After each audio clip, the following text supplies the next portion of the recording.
Hey folks, Dude here, coming to you again. Another occasion of, dude. The sound guy hit the echo. Dude Science Walk. Alright, today we're gonna be talking about, really dense ass metals. I actually do have a dog in this fight, and the reason why I have a dog in this fight is my wedding band. It's not gold, it's not silver, it's not platinum, it's not even titanium. My wedding band is tungsten. There was actually a reason why I chose tungsten, and Mrs. Dude and I were like, yeah, okay, well, you want a wedding band, what do you want to get? And I'm like, well, I want something that's going to be durable, something that's going to be easy to deal with, and, something that's just not going to break easily, and I chose tungsten. As a quick aside and a running joke I have with Mrs. Dude, the melting point of a tungsten anything is like 8,000 degrees Fahrenheit. The running joke is, if I'm ever involved in a car fire, the only surviving bit you're going to find of me is going to be the tungsten wedding band. A little morbid, but true. Well, very simple reason. Tungsten is literally one of the very, very hardest metals on the planet. It is literally the metal that you use to make other things. I mean, it's just ridiculously hard. Tungsten carbide is used in tooling to make stuff with like CNC machines and what have you, but it's neither here nor there. As a matter of fact, it is so blanking hard that literally you cannot cut the stuff with standard cutting things. I mean, it's just so hard to deal with. I mean, you put a pair of, metal cutters on there, and you're snipping and snipping and snipping, and the metal cutters are getting dents in the cutting jaws. It is not something to mess with. However, it's so hard, it's brittle. So usually you go in the emergency room going, "Ow, this tungsten ring stuck on my hand! I can't get it off my finger!" What do? They grab a pair of vice grips and they flex it. Now, the human body has a lot of squishiness to it, so it's not going to be an issue when they try to flex it.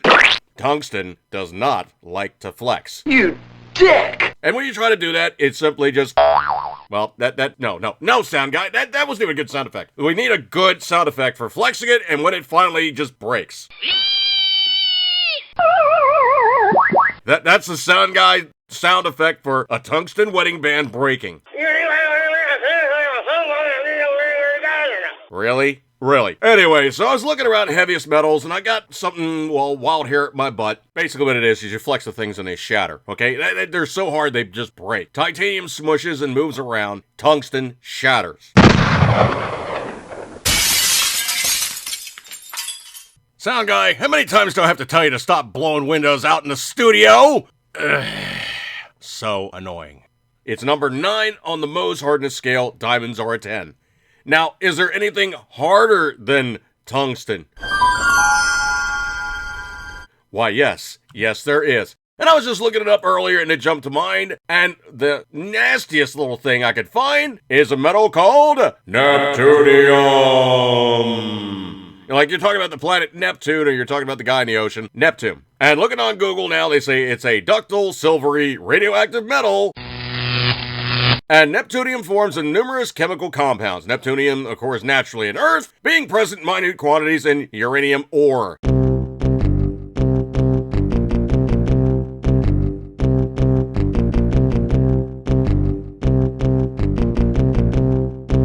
Lord, I'm so tired. Today, Neptunium-237 is extracted in kg quantities from spent uranium fuel rods of nuclear reactors.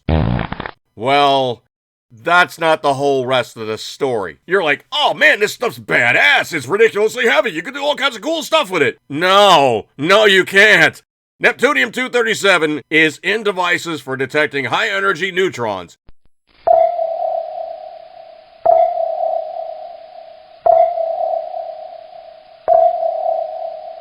Neptunium is dangerous, as well as radioactive.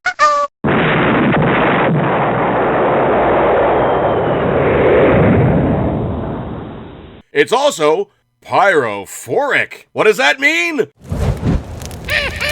My biscuits are burning! My biscuits are burning! Why, all by itself, it's capable of spontaneously catching fire at room temperature.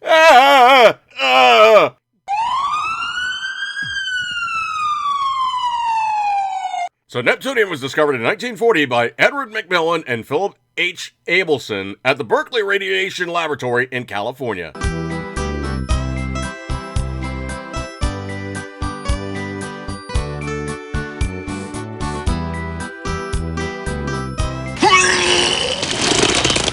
They synthesized Neptunium-239 with a half-life of 2.5 days through bombarding uranium with neutrons from a cyclotron particle accelerator.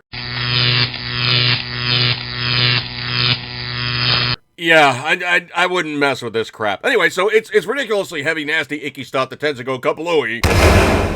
Thanks, sound guy. Yeah, it tends to go kablooey, and it's something that you don't mess with. Now, being that I'm wearing well, I usually don't wear it. My tungsten wedding band usually sits on my key ring, and according to Mrs. Dude, she's like, you know what? As long as you have it, that's all I'm really worried about. And technically, I'm a driver by trade, so I really don't like driving with a ring on my hand. It kind of feels icky. It's just, considering I had a bachelorhood ranging into my 40s before I finally got married, I'm just really not used to wearing wedding bands, so I just don't wear it. If there's like a engagement or something along those lines, yes, I can put it on.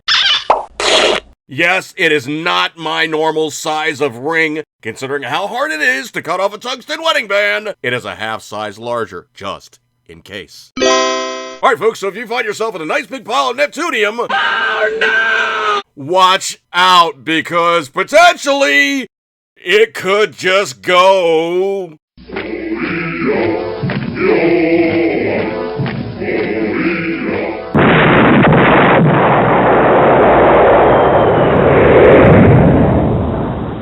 Yeah, about that. Don't play with Neptunium, okay? Catch you guys later. Have a good day, and this is Dude Science Wonk!